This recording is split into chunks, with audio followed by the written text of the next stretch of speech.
Hello friends, happy Wednesday. Today we are going to be going over mixed factoring practice number 11.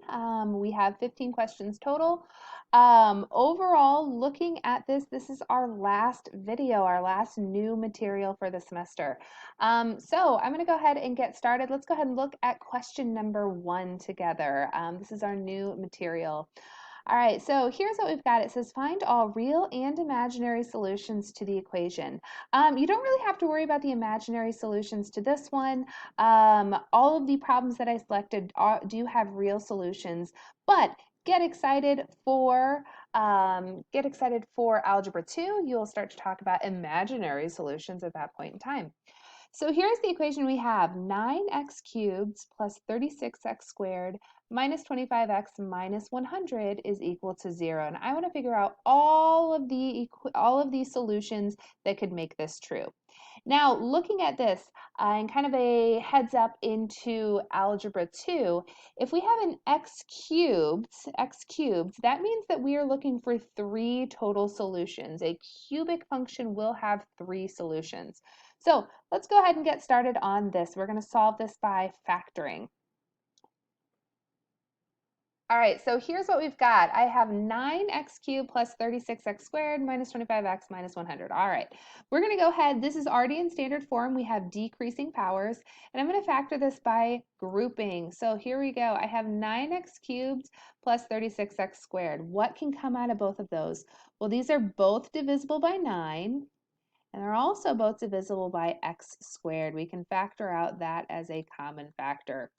All right, so looking at this one, if I divide 9 divided by 9, that's just 1. X cubed, if I factored out an x, I have an x left over there. And you could double check 9x squared times x is 9x cubed. All right, we have a plus sign. 36 divided by 9 is a 4.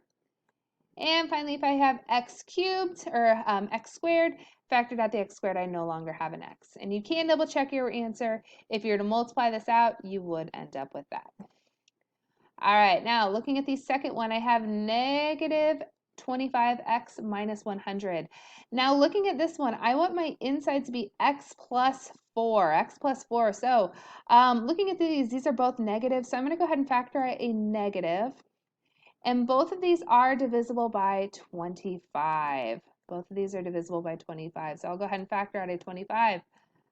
All right, and looking at this, negative 25x divided by negative 25 is just left with x.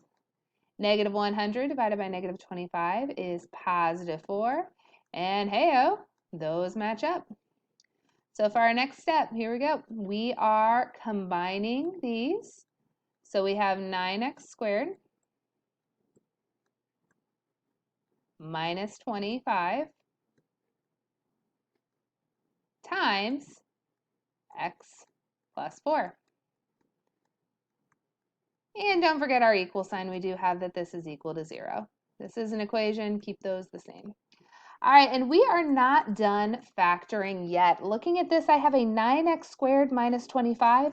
This should be a huge red flag saying, hey, we could actually factor this by difference of 2 squares.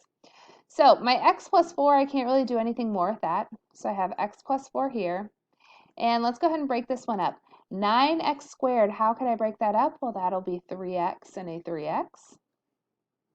I want my middle term to cancel out, so one of these is going to be positive, one will be negative.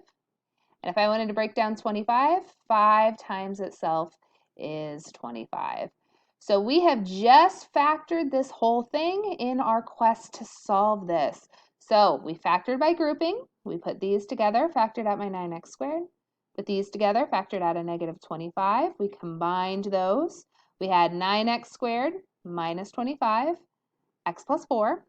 This could be factored further, so this is where we broke it up into 3x and 3x, 5 and negative 5, and now we are ready to solve. Remember, using our zero product property, our solutions can be found by setting every single one of these equal to 0. We'll start with the easy one here. If I have x plus 4 is equal to 0, x plus 4 equals to 0, go ahead and subtract 4 from both sides. My first solution is negative 4. x equals -4. All right, over here, if I do this, I have 3x minus 5 equals 0. All right, looking at this one, if I add 5, I'm left with 3x equals 5. And finally, if I divide by 3, that solution will be 5/3. And finally, last one here, if I set this equal to 0, I have 3x plus 5 is equal to 0. Well, if you kind of notice, these two are very, very similar. If I subtract 5 from here and subtract 5 from here, sure enough, I'm left with 3x equals -5. And then finally, when I divide both sides by 3, this one ends up being -5/3. So here are our three solutions. We have -5/3, 5/3, and -4. And you could always check this by graphing if you wanted to. You could take a look here. We had 9x cubed. What was that? Plus 36x squared. And then we had minus 25x minus 100. And sure enough, looking at here, we have a -4. And these are decimals, no worries here. That is the same thing as 5/3. If you divided 5/3, that's that's 1.666666. And sure enough, those are the same. So how do we type these in? We have -4 as one solution. Our second solution is 5/3. And then finally our third solution here, since we have a cubic, we need three solutions, -5/3. We should be ready to go. Yep. All right, so those are the first few problems you are going to be solving by grouping. The next type of problem, you've already done these before. This is a cubic, and you're looking for which one of these equations would this match.